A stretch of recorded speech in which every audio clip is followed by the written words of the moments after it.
Hello. Woo.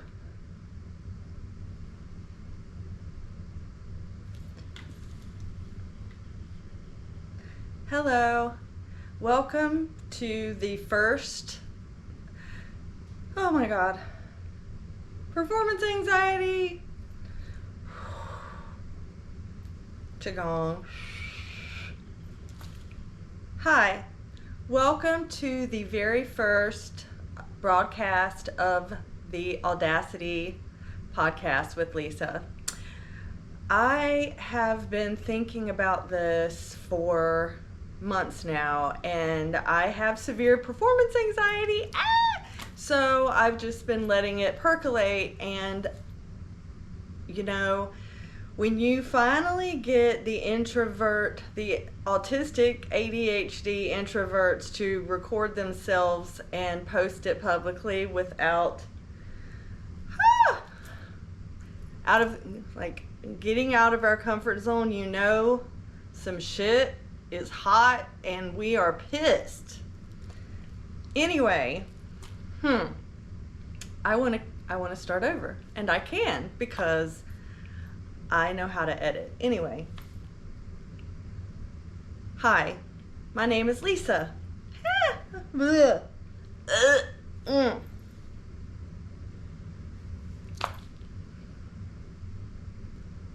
Hi, my name is Lisa. Welcome to the first broadcast of the Audacity Archives. You know, there is so much on the internet that you feel so overwhelmed, and it's like, why, everybody is saying all the things, like, what do I have to add to the conversation? Well, honestly, I feel like I have nothing to add and everything to add. And I'm just going to start off by saying I am anti-oppression, anti-white supremacy, and anti-good vibes only. So,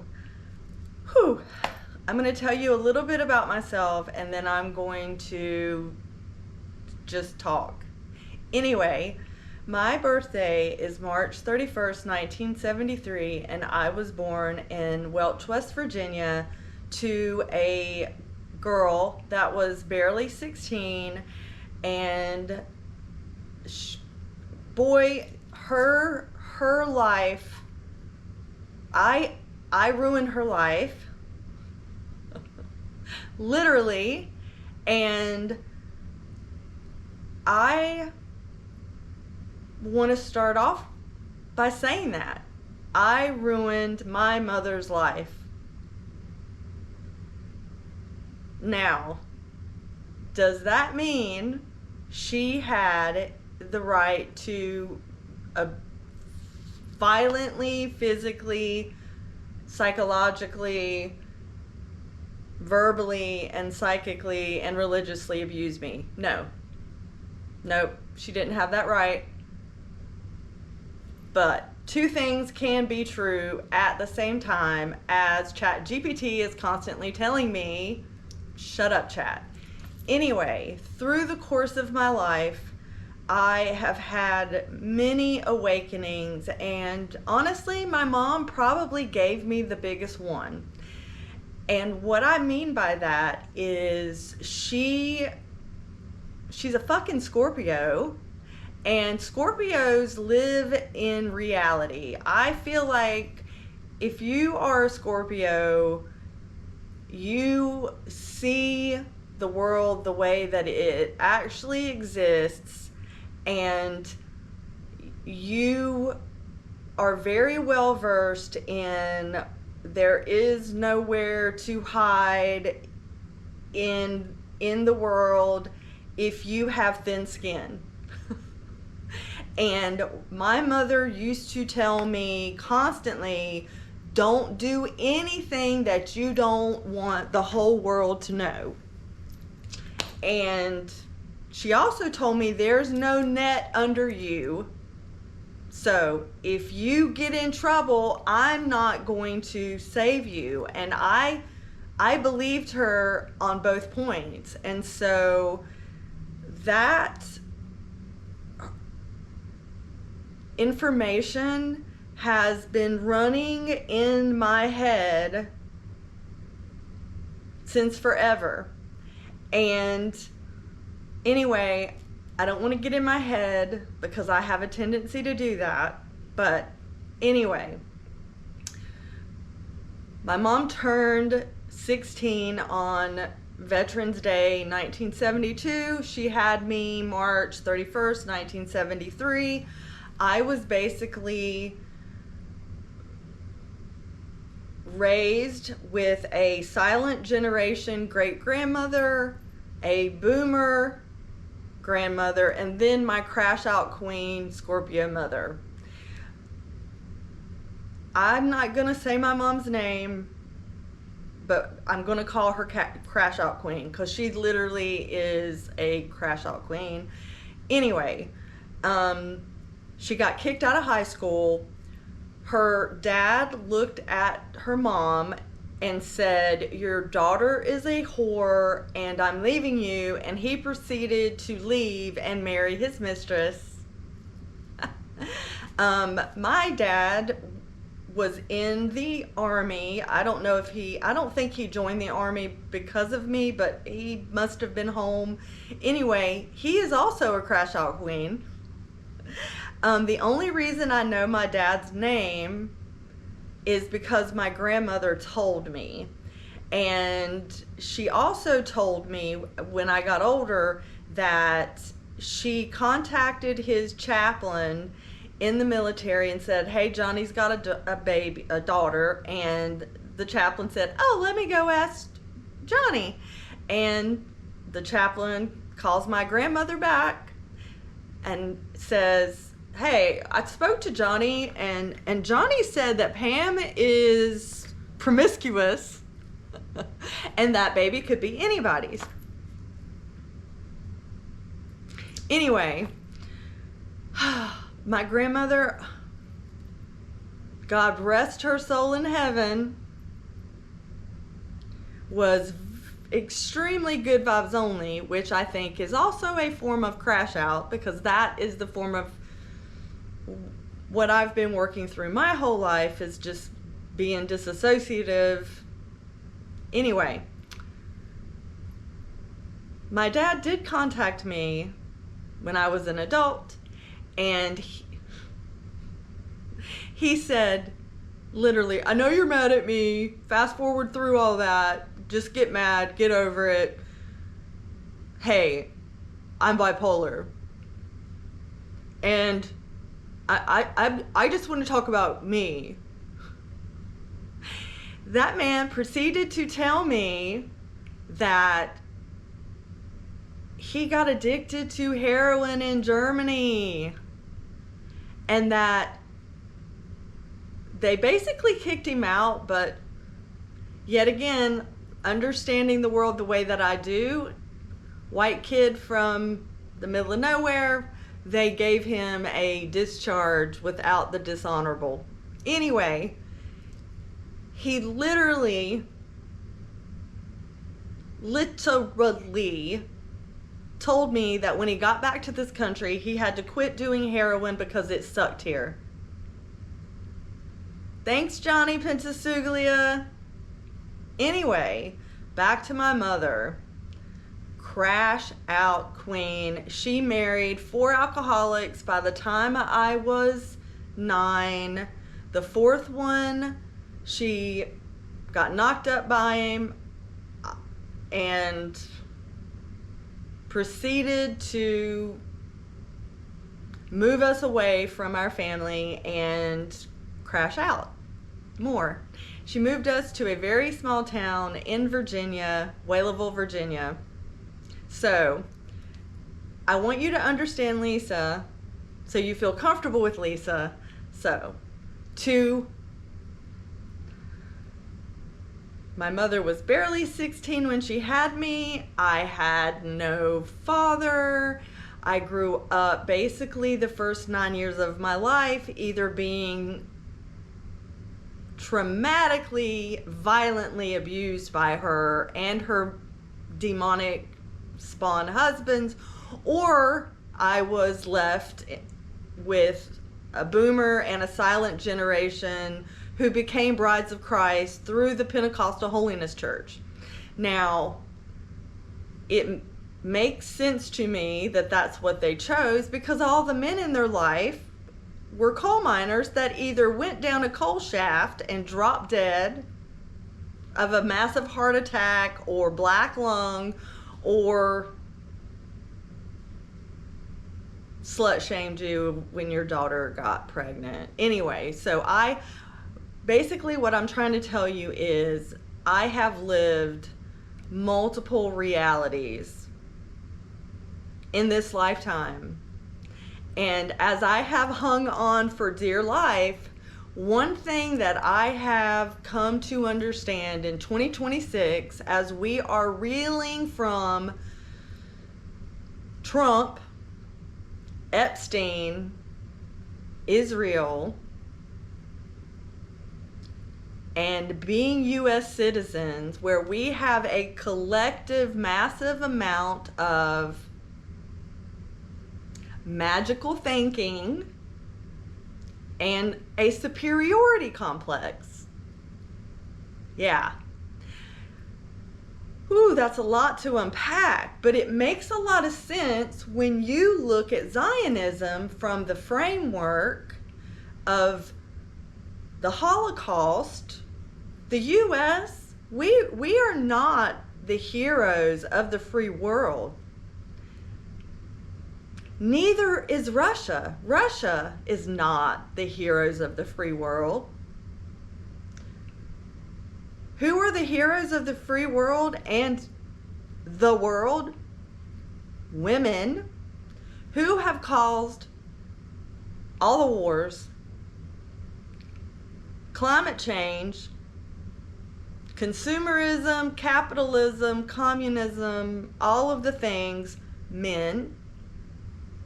Who has to suffer through it? Women. But Lisa, you said that your mother was a crash out queen. Yes, I did. But did I leave out the part where she didn't have access to an abortion? Oh, did I tell you that she got kicked out of high school and publicly humiliated? Now, I know you guys think that I'm supposed to say, I am so lucky that I had this human life. No, this is not luck. Being a U.S. citizen, I do not feel lucky. I do not feel lucky about any of this. What I do feel is a complete understanding of how Jewish people that survived the Holocaust internalized everything that happened to them. They settled around the world. They put their heads down and they worked hard, and somehow their children created, well, some of them probably survived the Holocaust. If you look at Hollywood, you can't think about Hollywood without thinking about white supremacy and disassociation. You can't think about Disney without looking at white supremacy and disassociation. You can't look at boomers without looking at Hollywood and disassociation. You can't look at World War II without understanding how Zionism was created and how now a douchebag named Benjamin Netanyahu and another douchebag named Donald Trump have an unholy marriage to hide the fact that that Trump is an asset of Israel via Jeffrey Epstein. Now, in the toxic white supremacy soup of all of this, I also understand that all of the people, all of the Confederate white supremacists that I grew up with, who were so anti-Obama and pro-family values, aka Christian values, now that we are literally about to be a technocratic government, because we all know that's where that's headed, that the US is who has empowered Elon Musk. The US has empowered a apartheid nepo baby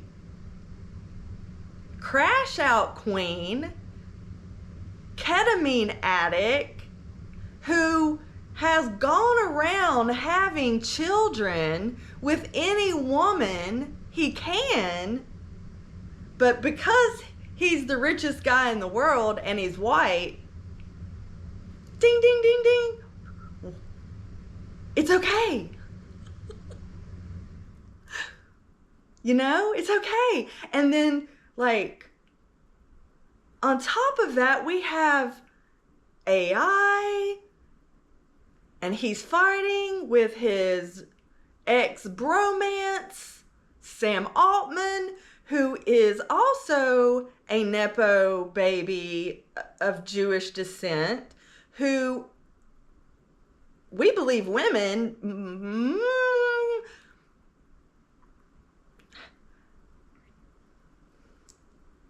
may or may not have molested his sister and had her disowned from her family. Woo! God, I love male supremacy and the patriarchy. Okay, but let's keep going. Let's keep going. Okay, so we've got Donald Trump, Benjamin Netanyahu, Jeffrey Epstein, Bill Clinton, power dynamic, Israel collecting assets and dirt on people, chomp, chomp, chomp, Pac-Man, we're all watching TV, Disney, good vibes, good vibes, good vibes. Here we are, it's 2026. There is a company named Palantir that is literally ran by a homosexual descendant of Nazis, a German, hold on, let me get this right, German homosexual descendant of Nazis who likes to talk about the Bible and the book of Revelations, and who is very unhappy that he can't hide money, and he believes that democracy is outdated and that the world should be ran like a corporation. Now, how many people like corporations? None. We universally agree that corporations are bad. Anyway, so Peter Thiel, Bible thumping, descendant of Nazis, homeschooled, nepo baby. Yeah. Well, it's so weird. His BFF is a descendant. He is an Ashkenazi, a German Ashkenazi Jew who is the descendant of Holocaust survivors. And I think, if I'm not mistaken, his mother is black. Now, that is a very unholy alliance of edgelord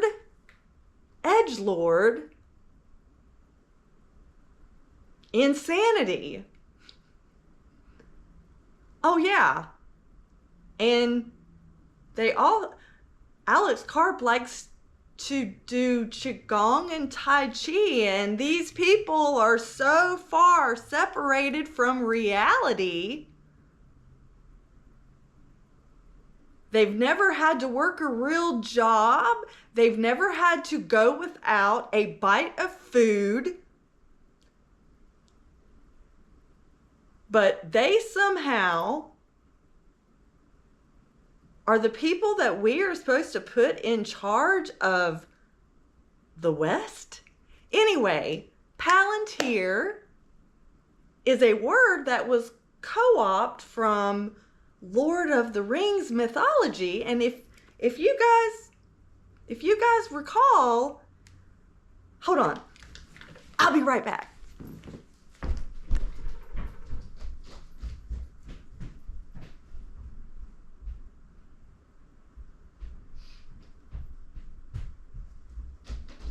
I'm coming, don't lose interest.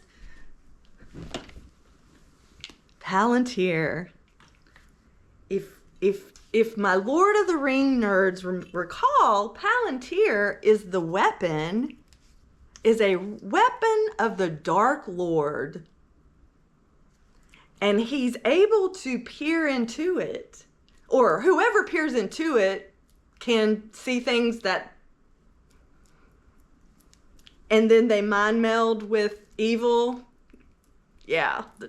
Anyway, these weirdos, edgelords, have literally named their company after a surveillance tool that is mind melded with pure evil.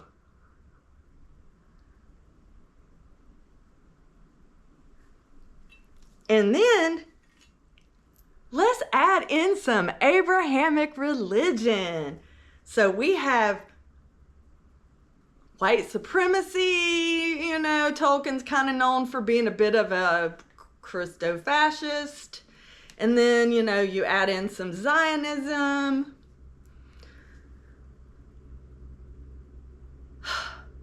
Anyway,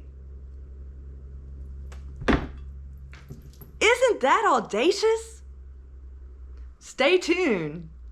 I have a lot more to unpack about my childhood, about religion, about sex cults, about mysticism, about symbology, and definitely about the subconscious mind and what happens when groups of people are expected to endure massive amounts of trauma and just get up and go to work.